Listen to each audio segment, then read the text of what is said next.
नशा एक गंभीर सामाजिक बुराई है। यह ऐसी बुराई है जिसे इंसान का अनमोल जीवन समय से पहले ही मौत का शिकार हो जाता है।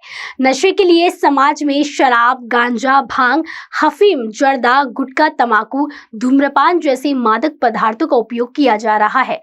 जहरीली और नशीले पदार्थों के सेवन से व्यक्ति की शारीरिक, मानसिक और आर्थिक हानि पहुंचाने के साथ ही इससे सामाजिक वातावरण भी प्रदूषित होता है। बावजूद इसके लोग आज भी इन सब चीजों का धड़ल्ले से सेवन कर रहे हैं। आज हम आपको बताने जा रहे हैं एक ऐसे ही गांव के बारे में जहां से हजारों नागरिकों ने अपने नशे की लत से छुटकारा पाया है। महाशिवरात्रि के पावन अवसर पर वरोड़ा तहसील के नीलजई जूनी ग्राम पंचायत परिसर में व्यसन मुक्ति कार्यक्रम रखा गया था। इस दौरान शेड़गे महाराज जी ने बताया कि वे दत्तात्रेय महाराज जी के साधु विद्या एवं वनस्पति चीजों का उपयोग कर इंसान को सुधारने की कोशिश की जाती है। संपूर्ण देश के गांव-गांव से लोग यहां आते हैं और दारू को पूरी तरीके से छोड़ इस गांव से खुशी-खुशी जाते हैं। इस दौरान कारा न्यूज की टीम से गांव की महिलाओं ने बात की और अपने अनुभव को साझा किया। व्यसन के अधीन लोगों को अपने तरीके से दारू छुड़ाने का कार्य इस गांव के लोग कर रहे हैं, जो वाकई में सराहनीय पहल है।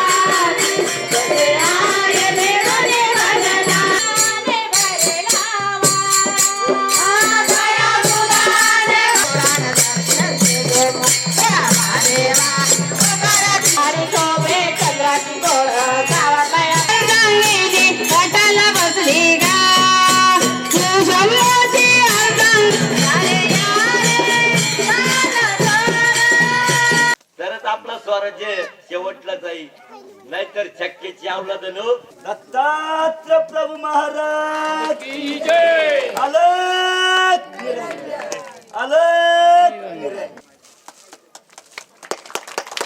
दत्तात्रेय प्रभू महाराज की जय।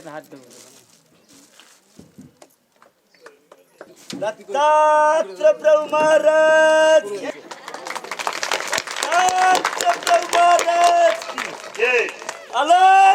हर एक वेगवेगळ्या प्रकारचे असते। कोणाला अभ्यासाचं व्यसन असते, कोणाला धर्माचं व्यसन असते, कोणाला पुस्तकांचं व्यसन असते, कोणाला शेतीचं व्यसन असते, कोणाला दारूचं व्यसन असते, कोणाला खर्याचं व्यसन। हे वाईटच आहे अशातला भाग नाही, पण व्यसन कोणतं करायचं हे आपण ठरवलं पाहिजे। एखाद्याला अभ्यासाचं व्यसन असेल, अभ्यासात तो विकून झाला तर तो IAS IPS बनू शकतो। ओढके आपुल्या माणूस केला, ओढके आपुल्या माणूस केला। ये बोलो। माझे नाव निखिल अरुणराव हिवरकर, सरपंच ग्रामपंचायत नीलजी। आज दिनांक 8/3/2024 रोज शुक्रवारला परमपूज्य शेडगे महाराज यांनी आमच्या गावामध्ये व्यसनमुक्तीचा कार्यक्रम घेतला। या पहिले पण आमच्या गावामध्ये पुष्कळ साऱ्या लोकांनी शेडगे महाराज यांच्या मठामध्ये जाऊन व्यसनमुक्ती, दारूमुक्ती ह्या संकल्पना घेऊन आजपर्यंत जमेतो 3 ते 4 महिने झाले त्यांनी कोणत्याही प्रकारचे व्यसन केले नाही। याची अनुभूती घेतल्यानंतर महाराजांनी आमच्या गावामध्ये प्रत्यक्षात येऊन कार्यक्रम आयोजित केला व व्यसनाधीन लोकांना व्यसन सोडण्याचा संकल्प करण्याचा निर्धार करायला लावला। आज आमच्या गावामध्ये सुख, शांती, समृद्धी सगळे नांदत आहे केवळ महाराजांमुळे, महाराजांच्या कृपेमुळे। याचं कारण हे आहे की व्यसन हे माणसाच्या विनाशाला कारणीभूत असते। व्यसन हे अविनाशी बुद्धी, लोकांच्या मनामध्ये कुटुंब, रास या सर्व गोष्टीला कारणीभूत व्यसन आहे। महाराज हे व्यसनमुक्तीसाठी विविध मार्गाने प्रयत्न करतात। त्यांचं मन परिवर्तन, मत परिवर्तन घडवून आणतात व त्यांना व्यसनाच्या दिशेने का बरं जाऊ नये हे नवीन पिढीला समजावून सांगतात. या महाराजांच्या कार्यक्रमामुळे आमच्या गावाला निनाद फायदा झाला आहे. असेच आशीर्वाद महाराजांचे आमच्या गावाला लाभो ही ईश्वरचरणी प्रार्थना. इतके बोलून मी माझे 2 शब्द संपवितो.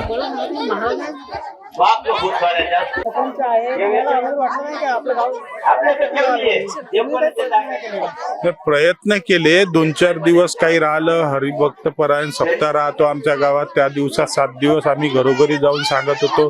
परंतु व्यसनाच्या आधीन लोक इतके गेले होते का त्यांना काही लोकांना सकाळपासून रोजची सवय लागली होती. त्यांचं मत परिवर्तन घडविणे हे आमच्यासाठी शक्य झाले नाही. त्याच्यात आम्ही कमजोर ठरलो. परंतु महाराजांनी त्यावर योग्य प्रकारे त्यांची समजूत करून त्यांचं मतपरिवर्तन करून व्यसनमुक्तीच्या दिशेने गावाची वाटचाल केली आहे. अरुण रामचंद्र डेहने, माझं प्रॉपर निलजई. व्यसनमुक्तीचा 8/3/2024 मध्ये कार्यक्रम आपल्या इथं आयोजित केला होता. तो कार्यक्रम आता पार पडत आहे. यासाठी शेडगे महाराज इथून आले. आमच्या इथला खरा कार्यकर्ता योगेश बिलकुडे, तोच इथून गाड्यानं लोकांना नेत होता ना. आज जवळपास 50 लोक जवळपास व्यसनमुक्ती झाले. इथला जो कार्यक्रम आहे तो एक नागरकार आहे, म्हणजे हे कार्यकर्ते सर्व यांनी मिळूनच तो कार्यक्रम आयोजित केला. आणि आजच्या मितीत तर आमच्या गावाला आता ही महाराजाची थोडीशी चिंता वाटली की रस्ता नाही आहे. ती सरपंच साहेबांनी 10 दिवसाच्या पहिलेच प्रतिभाताईंनी नामदार उद्घाटनाचा कार्यक्रम घेतला. सध्या हल्ली प्रगतीपथावर काम आहे. पुलाची कामं चालू आहे. समोरचे कामं लवकरात लवकर पूर्ण होऊन जाईल. आपल्या गावात 8/3/2024 व्यसनमुक्ती हा कार्यक्रम आयोजित केला आहे. तरी शेळगावचे महाराज आपल्या गावातील आले आहे. तरी आमच्या गावाची व्यसनमुक्ती हे 32 मुलांनी दारू सोडलेली आहे आणि याच्या पुढेही दारू सोडण्याचा संकल्प चालू आहे. तरी नाही, आम्ही नेण्याचा विचार करत आहे माझ्या मुलाला.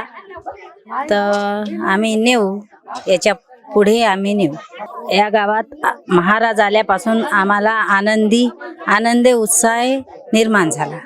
जसे पोरं दारू पेत्या, शिवाजी महाराजांना 13 वयात तलवार घेतली.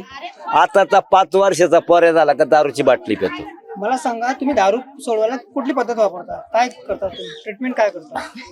मी दत्तात्रय महाराजांची पूर्ण जो जप आहे साबरी विद्याचा आणि वनस्पती औषधाचा त्याचा वापर करून मानवाला सुधारायचा प्रयत्न करतो. म्हणून मानव सुधरावा याच्यासाठी माझा परखर वनस्पती दारूवरची. म्हणून मी दारूची औषधं देऊन माणसाला सुधरतो. म्हणून माझे माणसं सुधरावा. माझ्याकडे 40,000 माणसं सुधारले. राजस्थानवरून आले, MP वरून आले आणि आपला महाराष्ट्रातले 4ही कोपरे, अमरावतीपासून, औरंगाबादपासून, नागपूरच्या पुढून तर इकडं मारतंडाच्या पुढं, आंध्रावरून आणि तेलंगणावरून 4ही कोपऱ्याचे गावोगावी माणसं भरपूर आले आणि भरपूर सुधारले.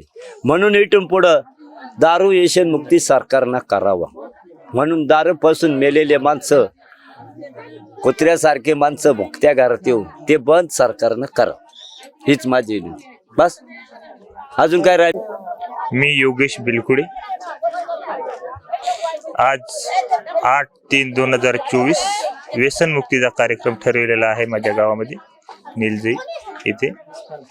शेडके महाराजांनी जे आता जे काही सांगितलेलं आहे ते त्यांच्या याला मी सहमत आहे.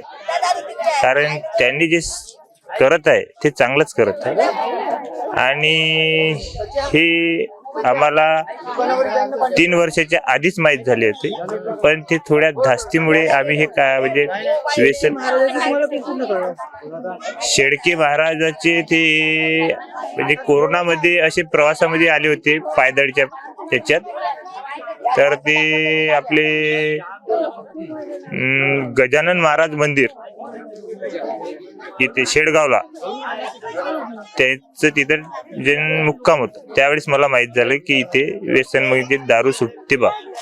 त्याकरता मी एक पेशंट नेला होता हिंगणघाटचा. तर आज 3 वर्ष झाले आहेत त्याला. तर तो अजूनही पिला नाही. त्याच्यानंतर मग आता हे माझ्या गावची मी चालू केली आहे.